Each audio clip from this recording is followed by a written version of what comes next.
My name is Tatiana Eremich and I'm working as animator here at Redhill Games.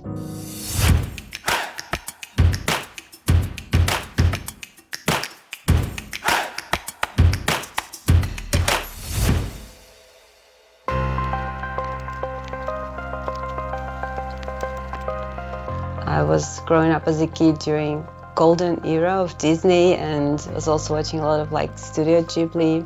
I was always fascinated by animation growing up. I'm really lucky that I get a chance to do it now professionally. I'm fascinated by characters, first of all. I have always been very observant kid. Characters, they are as real to me as the real people. To animate is to breathe life into something. There is some magic in animation. I don't really know how to explain it. Animation is a fundamental discipline, you have to learn all your life, and this is what is amazing about it and challenging about it. You have to be very observant of life. You have to know very well body mechanics and acting, and the more reference you can collect, you could have a huge visual library of games and shows and animation that you like. Then you have to have a lot of patience, because animation is a tedious job. You have to really be ready to polish things and to make sure that every little corner of the lip and strand of hair is pointing to the right direction. And so you have to have a sensibility for the appeal, what makes things look appealing. In games we also have cinematics and we have gameplay animation. In cinematics you work more towards the camera, and in gameplay it has to look good in 360, so from all the angles, and you can achieve certain things towards camera. That brings a new concept, the concept of feel. Your character in game is a vessel for you, and through animation you can make a player feel a certain way. Gameplay animation is something that you don't have in any other medium. At first, I was not an animator. I was having a regular office job. I tried that, it was really not my thing, so did my best to pursue my dream. Literally, I remember year 2015, I was reading an article, and the article was saying, it is year 2015 and you are not becoming an animator, and that's why. So I started really from very far. Then in the end of the article, there were advices how do you actually become an animator? I went to college first. I tried to get to university, but I couldn't. I failed exam 4 times in a row. You can take it only once per year. First time I took it in 2015 and I failed. Then I failed it in 2016. I only got there in 2020. So it took me 5 years just to get to the uni. But before going to the uni, I actually went in to study in college for games and animation. So I spent 2 years studying games and animation in college.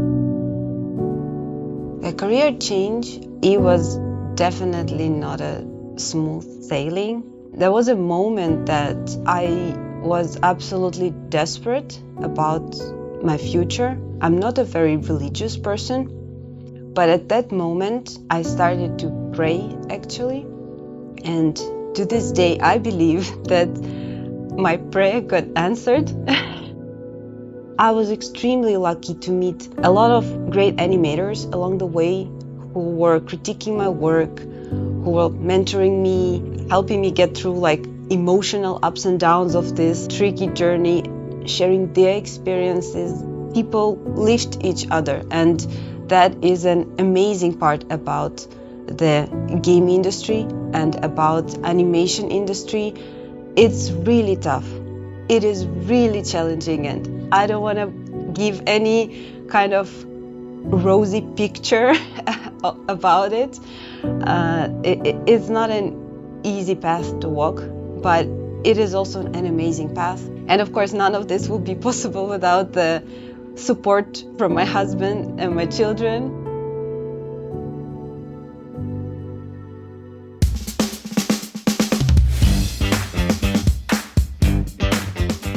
The great thing about Finland is that here the institutions, they help you. Me and my husband are here as a nuclear family. We have 2 kids together, and without the help we got from the daycare and from the other institutions, it would not be possible to have a career change, because here I could get a study leave, I could get the funding that helped us get through this career change together. That's one of the best parts of Finland. Helsinki is my city. I love it. I love everything related to the seaside, to the seafront. You have nice communities like skater community or snowboarding community. I snowboard every winter with my friends or my children. That's my favorite thing to do in wintertime.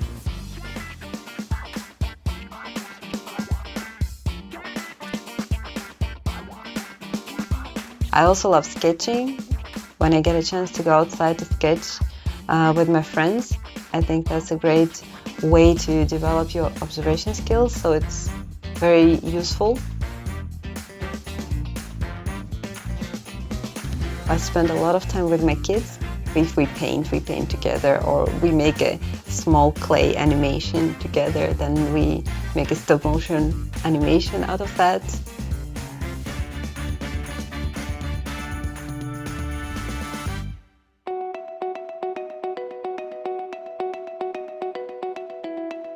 What I love about Redhill Games, somehow, right now, there is a huge concentration of people who are passionate, people who are driven by their craft, people who are talented, and people who are helping each other, and people who are also easygoing, that you just enjoy being around them. So it creates a really great blend of talents and personalities, and it's just amazing to be at work and be inspired by those people.